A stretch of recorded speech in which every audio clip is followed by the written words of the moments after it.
Friends, welcome to my channel my family dairy. ఎలా ఉన్నారండి? అందరూ బాగున్నారా? నేను కూడా బాగున్నానండి. మీరందరూ ఎలా ఉన్నారో నాకైతే కామెంట్ సెక్షన్లో కామెంట్ చేయండి. సో ఇవాళ అయితే పండగకి బోల్డ్ అండి పిండి వంటలు అయితే చేశానండి.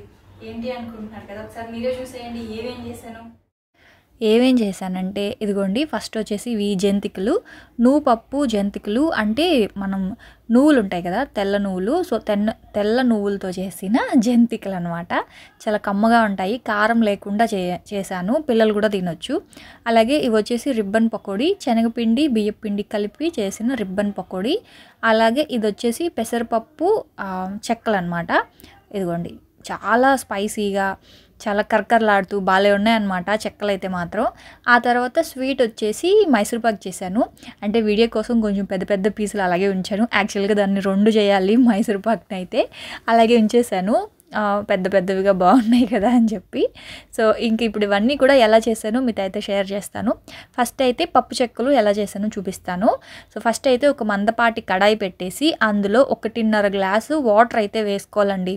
సో నేను 2 గ్లాసుల బియ్యం పిండికి 1.5 గ్లాసు వాటర్ అయితే తీసుకుంటున్నాను. సో కడాయిలో వాటర్ వేసేసి అందులో 1 స్పూన్ ఉప్పు, 100 గ్రాముల పెసరపప్పుని నానబెట్టుకున్న పెసరపప్పును కూడా ఆ వాటర్లోనే వేసేస్తున్నాను అనమాట. సో ఇప్పుడు ఆ నీళ్ళన్నీ కూడా బాగా కాగాలి. ఇప్పుడు కారం కోసము అల్లం పచ్చిమిర్చి పేస్టు, అలాగే ఒక గుప్పెడు కరివేపాకు వేసేస్తున్నాను. కారం మీరు తినేదాన్ని బట్టి తీసుకోండి. నేనైతే ఒక 6-7 పచ్చిమిర్చి, 1 ఇంచు అల్లం ముక్క అయితే తీసుకున్నాను.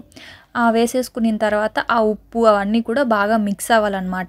ఇప్పుడు ఆ నీళ్లు చూస్తున్నారు కదా, బాగా కాగాలి. కాగుతూ ఉన్న ఆ నీళ్ళల్లో ఇప్పుడు ఇది వచ్చేసి 100 గ్రాములు బటర్ అనమాట. బటర్ అయినా వేయొచ్చు, డాల్డా అయినా వేయొచ్చు, ఆయిల్ అయినా వేయొచ్చు. 1/2 కేజీ బియ్యం పిండికి 100 గ్రాములు ఆయిల్, బట్టరు ఏదైనా వేసుకోవచ్చు. నేనైతే బటర్ వేసుకున్నాను. ఇప్పుడు అదంతా కూడా వాటర్లో బాగా మిక్స్ అయిపోయిన తర్వాత ఇదిగోండి, ఇది వచ్చేసి 2 గ్లాసెస్ బియ్యం పిండి. నేను వాటర్ మాత్రం 1.5 గ్లాస్ తీసుకున్నానండి. ఎక్కువ అయితే వాటర్ వేయకండి, తర్వాత మనకి చెక్కలు రావు. 2 గ్లాసులకి 1.5 గ్లాసు కరెక్ట్గా సరిపోతుంది.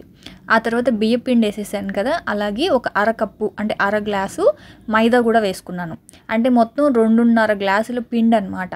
2.5 గ్లాసుల పిండికి 1.5 గ్లాసు వాటర్ అయితే చాలు. ఇప్పుడు స్టవ్ ఆఫ్ చేసేసి ఇప్పుడు మొత్తం ఆ వేడివేడిగా ఉన్న వాటర్లో పిండిని బాగా మిక్స్ చేసుకోవాలి. ఇదిగోండి ఇలాగా. సో కొంచెం వేడిగా ఉంటుంది కాబట్టి ఒకసారి మొత్తం అంతా ఇలా తీసేసి మూత పెట్టి ఒక 10 నిమిషాలు వదిలేయండి. కొంచెం చల్లారాలన్నమాట. చల్లారిన తర్వాత మళ్ళీ కలుపుకోవాలి. సో ఇదిగోండి ఇలా కలిపేసుకున్న తర్వాత మూత పెట్టేసేయండి. మూత పెట్టేసిన తర్వాత కొంచెం చల్లారింది కదా, ఇప్పుడైతే దీన్ని మళ్ళీ ఒకసారి బాగా చేత్తో మిక్స్ చేసుకోవాలి. ఎక్కడ ఉండలు లేకుండా మొత్తం ఆ మసాలా అన్నీ కూడా బాగా మిక్స్ అయ్యేలాగా ఇలా మొత్తం అంతా మిక్స్ చేసేసుకోవాలి. ఇప్పుడు ఒకవేళ మీరు ఇంత పిండి మిక్స్ చేసుకోలేము అనుకుంటే ఒక 2-3 పార్ట్స్గా డివైడ్ చేసి కొంచెం కొంచెం సపరేట్ చేసుకొని అప్పుడు బాగా మిక్స్ చేయండి. ఇది వచ్చేసి ఓవరాల్గా ఒక 1/2 కేజీ బియ్యం పిండేనండి. 1/2 కేజీ బియ్యం పిండి, అందులో ఒక 150 గ్రాముల వరకు నేనైతే మైదా వేసుకున్నాను అంతే. సో ఇదిగోండి ఇలాగ సపరేట్ చేసుకోండి. పిండి ముద్దల్ని ఇలా సపరేట్ చేసుకొని ఒక్కొక్క ముద్దని తీసుకోండి. మూత అయితే ఖచ్చితంగా పెట్టాలి, ఎందుకంటే మనం గట్టిగా కలుపుకున్నాం కదా, ముద్దలు అనేవి ఎండిపోతే మళ్ళీ చెక్కలు రావు, విరిగిపోతాయి. కాబట్టి మూత పెట్టేసి కొంచెం కొంచెం సపరేట్ చేసుకొని ఇలా చిన్న చిన్న బాల్స్ లాగా చేసుకోండి చెక్కలు ఒత్తుకోవడానికి. పిండి కనుక ఆరింది అంటే మాత్రం చెక్కలు రావండి, మనం కష్టపడాల్సి వస్తుంది ఆ తర్వాత. కాబట్టి ఫస్ట్ కొన్ని చేసుకుంటూ మూత పెట్టుకొని కొన్ని చేసుకోండి. ఇప్పుడు కొన్ని ముద్దలు చేసుకున్నాను కదా, ఇప్పుడు ఏంటంటే నా దగ్గర చపాతీ మేకర్ ఉంది కదా, సో దాంతో ఇలా పెట్టి ప్రెస్ చేసేస్తూ ఉన్నాను అనమాట. మీ దగ్గర మామూలుగా ఐరన్వి కూడా ఉంటాయి, లేదు అనుకుంటే ఏదైనా ముంత లాంటి చెంబు ఉంటుంది కదా, ముంత లాంటి చెంబు రౌండ్గా ఉంటుంది. సో దాంతో ప్రెస్ చేసినా సరే మనకి ఇలాగ రౌండ్గా వస్తాయి అన్నమాట. ఒకవేళ అది కూడా లేదు అనుకుంటే ఇంకా చేతితోటే ప్రెస్ చేసుకోవాలి, తప్పదు. కాకపోతే నా దగ్గర ఇది ఉంది కాబట్టి నా పని చాలా ఈజీ అయిపోయింది. అసలు ఒక్కసారి ఇలా ప్రెస్ చేయగానే చక్కగా రౌండ్గా అయిపోయాయి. మీరు తీసుకునే సైజుని బట్టి, సో చిట్టి చెక్కలు కావాలి అనుకుంటే చిన్నవి చేసుకోండి. సో నేను కొంచెం పెద్ద సైజే చేస్తున్నాను కాబట్టి ఈ మాత్రం పిండి తీసుకున్నాను. అంటే కొంచెం పెద్ద నిమ్మకాయ సైజ్ అంతా పిండి తీసుకొని ఇలా ప్రెస్ చేసుకున్నాను. పిండి గట్టిగా ఉంది కాబట్టి ఒకదాని మీద ఒకటి పెట్టినా సరే మనకేమీ అంటుకుపోవు అనమాట. చక్కగా ఆయిల్లో విడివిడిగా ఫ్రై అయిపోతాయి. ఇదిగోండి చూస్తున్నారు కదా, ఈ మాత్రం మందం ఉండాలి. మరీ పలచగా ఉన్నా సరే బాగోవు. కొంచెం లావుగా ఉంటే మనకి తినేటప్పుడు బాగుంటాయి చెక్కలు. సో ఇప్పుడు ఇవన్నీ కూడా ఒకదాని తర్వాత ఒకటి నూనె బాగా మరిగిన తర్వాత ఆయిల్లో వేసుకొని మీడియం ఫ్లేమ్లో పెట్టుకొని ఫ్రై చేసుకోవాలి. అంటే నూనె వేడిగా ఉండాలి కానీ మంట మాత్రం మీడియం ఫ్లేమ్లో పెట్టుకొని ఫ్రై చేసుకోవాలి. ఎందుకంటే కొంచెం చెక్కలు లావుగా ఉంటాయి కదా. సో మీరు హై ఫ్లేమ్లో కనుక ఫ్రై చేశారంటే చుట్టూ నల్లగా అయిపోతాయి, మధ్యలో మాత్రం సరిగా కాలవన్నమాట. ఆ ఎడ్జెస్ అంతా కాలిపోతాయి, మధ్యలో పార్ట్ మాత్రం కాలకుండా మెత్తమెత్తగా ఉంటే తినేటప్పుడు బాగోదు. కాబట్టి మీడియం ఫ్లేమ్లో కనుక ఫ్రై చేసుకుంటే మనకి మొత్తం చెక్క మొత్తం బాగా ఫ్రై అయ్యి బాగుంటాయి. మనకి లావుగా ఉన్నవి ఏ డీప్ ఫ్రై ఐటమ్ అయినా సరేనండి, మీడియం ఫ్లేమ్లో పెట్టుకొని మనం ఫ్రై చేసుకోవాలి. సో ఇదిగోండి చూస్తున్నారు కదా, ఇలాగ మీడియం ఫ్లేమ్లో పెట్టుకొని అటు ఇటు తిప్పుతూ నేనైతే ఫ్రై చేసుకుంటా ఉన్నాను. ఒకవైపు అయితే ఫ్రై అవుతూ ఉన్నాయి, ఇంకోవైపు నేనైతే ఇంక ఇలా ప్రెస్ చేసుకుంటూ పక్కన పెట్టేస్తూ ఉన్నాను. అంటే ఒక వాయి అయిపోయిన వెంటనే మళ్ళీ చేసుకుంటూ ఉన్నాను అనమాట. అంటే మళ్ళీ పిండి ఆరిపోయింది అంటే మళ్ళీ చెక్కలు చెప్పాను కదా గట్టి పడిపోతాయి అన్నమాట. మనకి చపాతీ మేకర్తో ప్రెస్ చేసినా సరే మనకి స్ప్రెడ్ అవ్వవు చెక్కలు అనేవి. అందుకే నేను ఏం చేస్తున్నానంటే పక్కన మూతేసి పెట్టేసి కావాల్సిన వరకు కొన్ని కొన్ని తీసుకొని ఇలా ప్రెస్ చేసుకుంటూ ఉన్నాను. ఈ లోపల ఆ చెక్కలు అంటే ఫ్రై అవ్వడానికి టైం పడుతుందండి. మీడియం ఫ్లేమ్లో ఫ్రై చేసుకోవాలి కాబట్టి కొంచెం టైం పడుతుంది. సో మీరు చేయాలి అనుకుంటే కొంచెం పెద్ద కడాయిలాగా చేసుకుంటే చేయొచ్చు. నేనైతే ఒక 1/2 kg పిండే కాబట్టి నేను చిన్న కడాయిలోనే చేసేస్తూ ఉన్నాను అనమాట. సో చూస్తున్నారు కదా, చెక్కలు అయితే చాలా బాగా వచ్చాయండి. చాలా కరకరలాడుతూ కారంగా చాలా బాగున్నాయి అన్నమాట. సో స్పైసీగా ఉంటే నాకు ఇష్టము, కాకపోతే మరీ ఓవర్ స్పైసీ ఉంటే పిల్లలు తినరు కదా అని కొంచెం కారం అయితే తగ్గించాను. ఇదిగోండి ఇలాగా కొన్ని కొన్ని వేసుకుంటూ అన్నీ కూడా ఫ్రై చేసేసుకున్నాను మీడియం ఫ్లేమ్లో పెట్టి. ఇదిగోండి చెక్కలు అయితే మొత్తానికి ఇలా వచ్చాయి. సో చూస్తున్నారు కదా ఎంత కరకరలాడుతూ. మీకు సౌండ్ వినిపిద్దామంటే ఇంకా పక్క నుంచి బయట సౌండ్లు, ఉల్లిపాయ వాళ్ళు, టమాటా వాళ్ళు అందరూ మైకులు పెట్టుకొని సౌండ్ వస్తూ ఉంది. సో అందుకే మీకు సౌండ్ వినిపించలేకపోయాను. కానీ చూస్తున్నారు కదా ఇలా విరిపితే ఎంత చక్కగా విరిగిందో, చాలా క్రిస్పీగా వచ్చాయన్నమాట. మీడియం ఫ్లేమ్లో పెట్టి చేసుకుంటే ఏదైనా చాలా క్రిస్పీగా వస్తాయి. సో ఇంక ఇక్కడ వచ్చేసి మైసూర్ పాక్ అయితే చూపిస్తున్నాను కదా. సో మైసూర్ పాక్ ఎలా చేయాలో చూపిస్తాను. సో ఫస్ట్ అయితే దానికి కావాల్సినవి వచ్చేసి ఏదైనా ఒక కప్పు కొలత తీసుకోండి. 1 కప్పు శనగపిండి, 1 కప్పు పంచదార, 2 సమానంగా తీసుకుంటున్నానండి నేను. శనగపిండి పంచదార సమానంగా తీసుకున్నాను. ఏ కప్పుతో శనగపిండి తీసుకున్నానో ఆ కప్పుతోటే 2 కప్పుల ఆయిల్ అనమాట. అలాగే ఒక 100 గ్రాములు నెయ్యి తీసుకున్నాను. సో ఏంటంటే ఇక్కడ నేను 1/2 kg శనగపిండి, 1/2 kg పంచదార, 1/2 kg ఆయిల్ తీసుకున్నాను, 100 గ్రాములు నెయ్యి తీసుకున్నాను అంతే. మీరు ఒకవేళ స్వీట్ ఎక్కువ తినేలా ఉంటే ఇంకో 1/2 కప్పు షుగర్ ఎక్కువ వేసుకోండి. కానీ సమానంగా తీసుకున్న చాలండి, స్వీట్ సరిపోతుంది. సో ఇప్పుడు ఏంటంటే ఫస్ట్ ఆయిల్ని వేడి చేసుకోవాలి, సిమ్లో పెట్టేయండి, నూనె బాగా మరగాలన్నమాట. ఈ లోపల ఇంకొక కడాయి పెట్టేసి సో అది కూడా స్టవ్ ఆన్ చేసేసి 1 కప్పు పంచదార అయితే అందులో వేసేసుకోండి. పంచదారతో పాటు ఒక చిన్న గ్లాస్ వాటర్ వేయండి. మనకి తీగ పాకంలాగా రావాలండి, అంటే షుగర్ అనేది తీగ పాకంలో రావాలి. ఇదిగోండి మొత్తం పంచదార అంతా ఇలా కరిగించేసుకోండి. మీరు కొంచెం ఫుడ్ కలర్ యాడ్ చేసుకుంటామంటే ఈ టైంలో కొంచెం food colour, yellow food colour అయితే కొంచెం వేసుకోవచ్చు. కాకపోతే నేనేమీ వేయలేదు ఫుడ్ కలరు. సో ఇక్కడ ఏంటంటే పాకం వచ్చింది, ఇదిగోండి తీగ పాకంలాగా రావాలన్నమాట. చూపిస్తాను ఉండండి. మరి గట్టిగా ముద్రపాకం అవసరం లేదు, ఒక్క తీగ పాకం ఇలా వస్తే చాలు.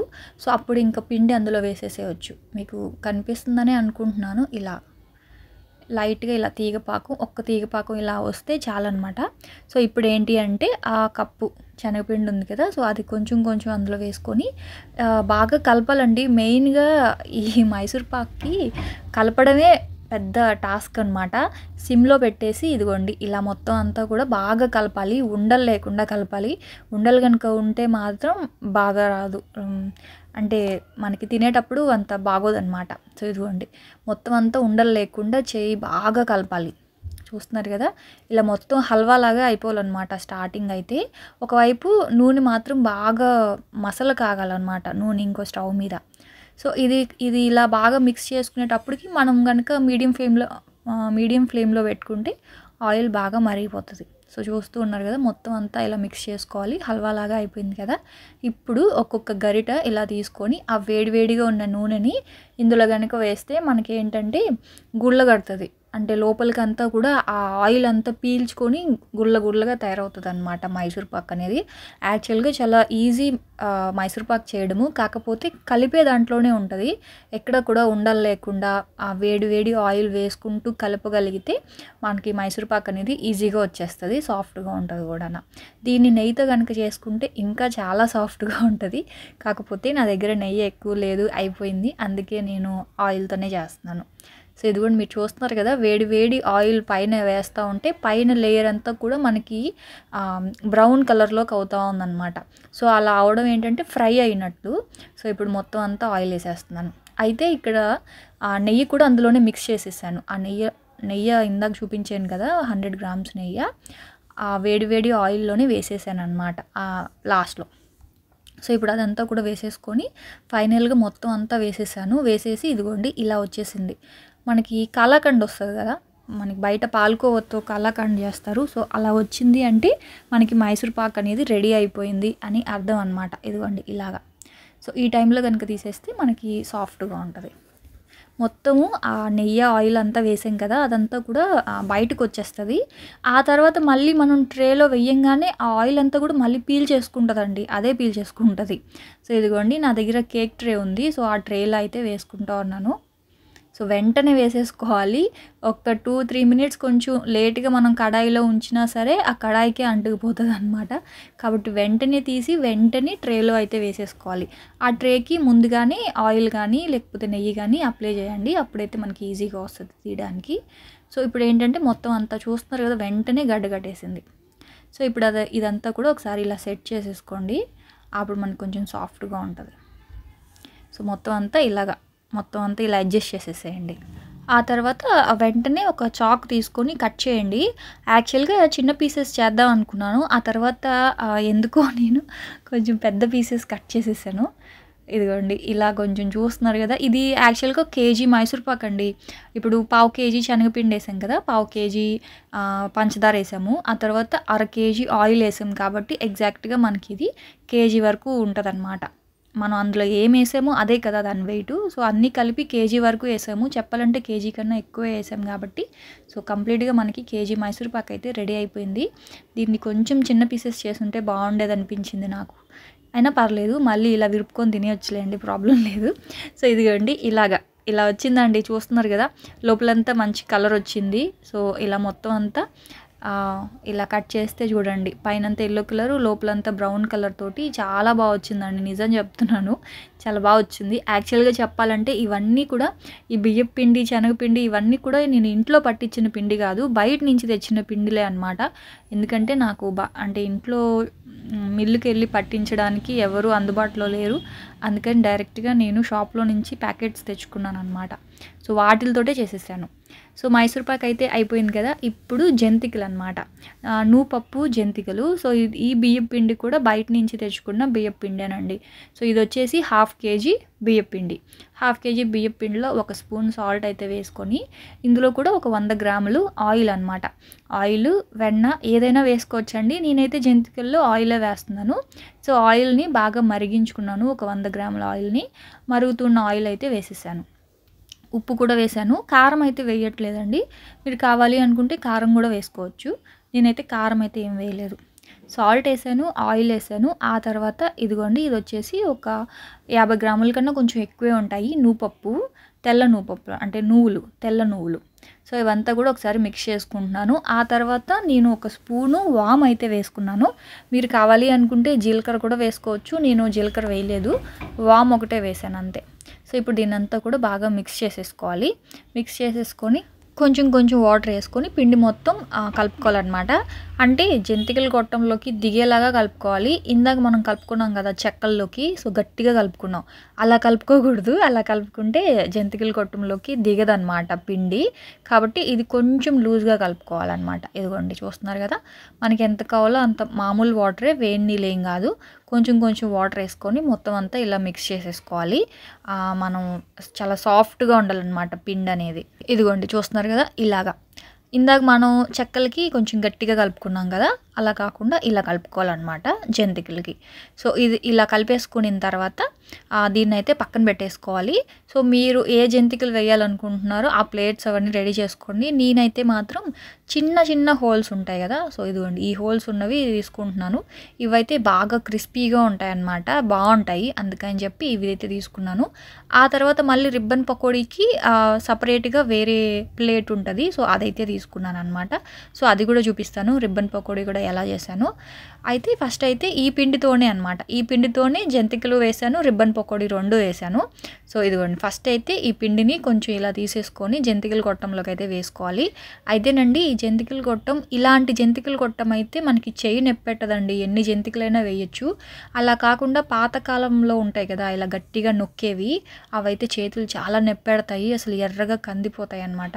కాబట్టి ఎవరైనా ఈ జంతికల గొట్టం కావాలి అనుకుంటే అమెజాన్లో ఉన్నాయి, ప్లస్ డీమార్ట్లో కూడా అమ్ముతూ ఉన్నారు. 230 రూపీస్ అండి ఈ జంతికలు గొట్టము. సో ఈ టైంలో ఎక్కువ అందరికీ ఉపయోగపడుతుంది కదా అని చెప్తున్నాను. ఎవరికైనా కావాలి అంటే డీమార్ట్లో ఉంటుంది, లేదంటే అమెజాన్ కానీ ఫ్లిప్కార్ట్లో కానీ మీషోలో కానీ అన్నిట్లో దొరుకుతూ ఉన్నాయి, తెచ్చుకోండి. ఎందుకంటే ఎక్కువగా జంతికలు చేసుకుంటాం కదా సంక్రాంతికి, చేతులు బాగా నొప్పెట్టేస్తాయి కాబట్టి ఇలాంటిది ఒకటి తెచ్చిపెట్టుకోండి. సో ఇది మా అమ్మ దగ్గర ఉంటే నేను తెచ్చేసుకున్నాను, మా అమ్మ మళ్ళీ కొత్తది కొనుక్కుంది. ఇప్పుడు ఎక్కడైనా అమ్ముతున్నారు కదా, సో ఎక్కడైనా అమ్ముతున్నారు, నార్మల్ నాకు తెలిసి స్టీల్ షాప్స్లో కూడా ఉంటాయి, మనం వెళ్ళి తెచ్చుకోలే కానీ. సో అది తెచ్చిపెట్టుకోండి, ఈజీగా అయిపోతుంది పని. సో ఇదిగోండి ఇలా చేత్తో ఇలా తిప్పుతూ ఉంటే ఏం చెక్కబడిపోతుంది కదా, చెయ్యి నొప్పెట్టదు, అస్సలు చెయ్యి నొప్పెట్టదు.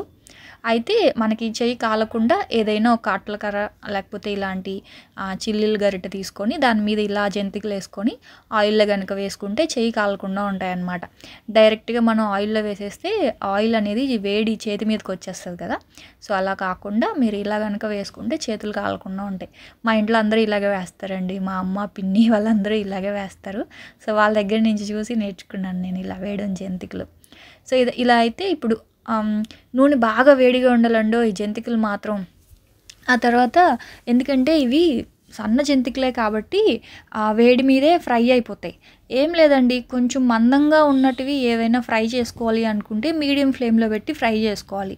కానీ ఈ జంతికలు చూస్తున్నారు కదా ఎంత సన్నగా ఉన్నాయో, సో దీనికేమీ మీడియం ఫ్లేమ్ అవసరం లేదు, హై ఫ్లేమ్లో ఫ్రై చేసుకున్నా చాలు, బాగా కరకరలాడుతూనే వచ్చేస్తాయి అన్నమాట.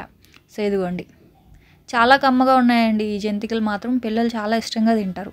కారం కావాలన్నా వేసుకోవచ్చు, కాకపోతే నేను కారంగా వేరే చేశాను, రిబ్బన్ పకోడీ చేశాను కదా, అందుకని ఈ ఫ్లేవర్ ఇది ఇలాగే ఉంచేసారనమాట, కారం కలుపుకున్నాను. సో చూస్తున్నారు కదా జంతికలు ఇలా రెడీ అయిపోయాయి. సో వీటిని ఇప్పుడు ఇవన్నీ చేయడం కాదు, వీటిలన్నిటిని చాలా జాగ్రత్తగా మనం దాచుకోవాలి, లేకపోతే అన్నీ పాడైపోతాయి పండుగ టైంకి. సో ఇదిగోండి ఇలా చేత్తో ఇలా నలిపితే చూడండి ఎంత బాగా కరకరలాడుతూ విరిగిపోయాయో. సో అదనమాట, చాలా కరకరలాడుతూ వస్తుంది సౌండ్ కూడా. సో చాలా బాగా వచ్చాయన్నమాట, కొంచెం సాటిస్ఫాక్షన్గా ఉంది, చేసినవన్నీ కూడా చాలా బాగా వచ్చాయని చెప్పి. మనకి అవి టేస్ట్ బాగా వస్తేనే కదా చేసినందుకు తృప్తిగా ఉంటుంది.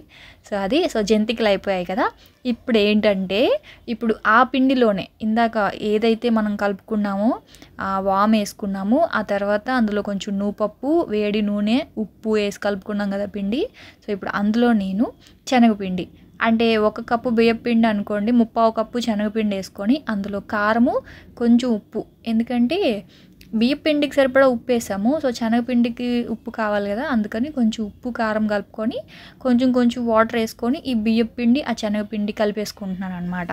సో మీరు కావాలి అనుకుంటే స్టార్టింగ్లో కూడా వేసుకోవచ్చు, కాకపోతే 2 ఫ్లేవర్స్ ఉంటాయి కదా అని చెప్పి నేను ఇలా చేశాను అనమాట. సో ఇది వచ్చేసి కొంచెం రిబ్బన్ ప్లేట్తో వేద్దాము, రిబ్బన్ పకోడీ లాగా ఉంటుంది కదా అని చెప్పి. సో ఏం లేదు, ఆ బియ్యపిండిలో శనగపిండి, ఉప్పు, కొంచెం సాల్ట్, వాటర్ కలిపేసి సేమ్ ఇందాకలాగే పిండి అయితే కలిపేసుకున్నాను. కలుపుకున్న తర్వాత జంతికల గొట్టంలో వేసేసుకోవడం, ఆయిల్లో వేసుకొని మీడియం ఫ్లేమ్లో పెట్టి ఫ్రై చేసుకోవాలి. ఎందుకంటే చెప్పాను కదా రిబ్బన్ పకోడీ అనేది కొంచెం లావుగా ఉంటుంది కాబట్టి మీడియం ఫ్లేమ్లో ఫ్రై చేసుకోవాలి. ఇదిగోండి ఇలా మనకి రిబ్బన్ లాగా వస్తుంది అనమాట పకోడీ అనేది. సో ఇదిగోండి నూనె అయితే వేడిగా ఉంది, మంటను తగ్గించుకొని అలా మనకి ఎంత సైజు కావాలో అంత సైజులో మనం రిబ్బన్ లాగా వేసుకోవడమే. బాగుంటుందండి ఈ రిబ్బన్ పకోడీ కూడా, శనగపిండి వేసాం కదా, సో రుచిగా ఉంటుంది అనమాట. ఇలాగా ఒక్కోటి అలా నీట్గా చేత్తో కనుక కట్ చేసుకున్నాం అనుకోండి, రిబ్బన్ లాగా పొడవుగా ఉంటాయి. బాగుంటుంది చూడడానికి, ఈజీగా కూడా ఉంటుంది, ఫాస్ట్గా అయిపోతాయి ఇవి వేయడము, ఎక్కువ టైం తీసుకోవు. వేయడం బాగుంటుంది, తినడానికి కూడా చాలా బాగుంటాయి అన్నమాట. సో ఇదిగోండి చూస్తున్నారు కదా, నాకైతే ఈ రిబ్బన్ పకోడీ వేయడం చాలా సరదా చెప్పాలంటే. ఏదో రిబ్బన్స్లా ఉంటాయి, తినేటప్పుడు కూడా ఇలా పొడవుగా ఒక స్టిక్ పట్టుకొని తిన్నట్లు ఉంటుంది అన్నమాట. కాకపోతే నా దగ్గర కడాయి చిన్నదైపోయిందండి, ఒక కడాయి తీసుకోవాలి, పెద్ద కడాయి చిన్నగా ఉంది అని చెప్పి ఇంకా అలా దాంట్లోనే చేస్తూ ఉన్నాను ప్రస్తుతానికి. ఇంకా నెక్స్ట్ ఇయర్కి కొంచెం కావాల్సినవన్నీ కూడా మళ్ళీ తీసుకోవాలన్నమాట. కొంచెం పెద్ద కడాయి ఉంటాయి కదా పిండి వంటలకు కావాల్సినవి, అలాంటివన్నీ కూడా తీసుకోవాలి. సో ప్రస్తుతానికి మాత్రం ఈ కడాయిలోనే అన్నీ చేసేసాను. ఇదిగోండి ఇలాగ మీడియం ఫ్లేమ్లో పెట్టుకొని ఫ్రై చేసేసుకోండి. రిబ్బన్ పకోడీ కూడా రెడీ అయిపోయిందండి, చూస్తున్నారు కదా, కరకరలాడుతూ. మీడియం ఫ్లేమ్లో పెట్టుకుంటేనే మనకి కరకరలాడుతూ వస్తాయి, అలా కాదని హై ఫ్లేమ్లో కనుక ఫ్రై చేసుకుంటే లోపల మెత్తగా ఉంటాయి, బయట వరకే కరకరలాడుతూ ఉంటాయి అన్నమాట. కాబట్టి మీడియం ఫ్లేమ్లో ఫ్రై చేసుకోండి. సో ఫైనల్గా రిబ్బన్ పకోడీ కూడా అయిపోయింది. సో మొత్తానికి అన్ని వంటలు అయిపోయాయి. నేను మార్నింగ్ 11 o'clockకి స్టార్ట్ చేస్తే ఈవినింగ్ 4 అయ్యిందనమాట అన్నీ అయ్యేసరికి. సో ఇదిగోండి చూస్తున్నారు కదా, ఇలా అంటే ఎంత బాగా విరిగిపోతూ ఉన్నాయో. నాకు ఇవి కట్ చేయడానికి మనసు రాదండి, ఎందుకంటే అలా ఉంటే బాగుంటుంది కదా చూడడానికి అని చెప్పి. సో మీకోసం ఇలా కట్ చేసి చూపిస్తున్నాను అంతే. ఇదిగోండి ఇలా అంటే టక్కుమని విరిగిపోతూ ఉన్నాయి. నోట్లో పెట్టుకుంటే చాలా వెంటనే కరిగిపోద్ది అనమాట నోట్లో పెట్టుకుంటే, ఎందుకంటే మనం అందులో కాచిన ఆయిల్ అవన్నీ వేసాం కదా, అందుకని చెప్పేసి. ఇదిగోండి సో ఇప్పుడు ఇవన్నీ కూడా జాగ్రత్తగా స్టోర్ చేసుకుంటే పండగ వరకు ఉంటాయన్నమాట, గాలిపోకుండానా. సో ఫైనల్గా నేను చేసిన రెసిపీస్ ఇవేనండి.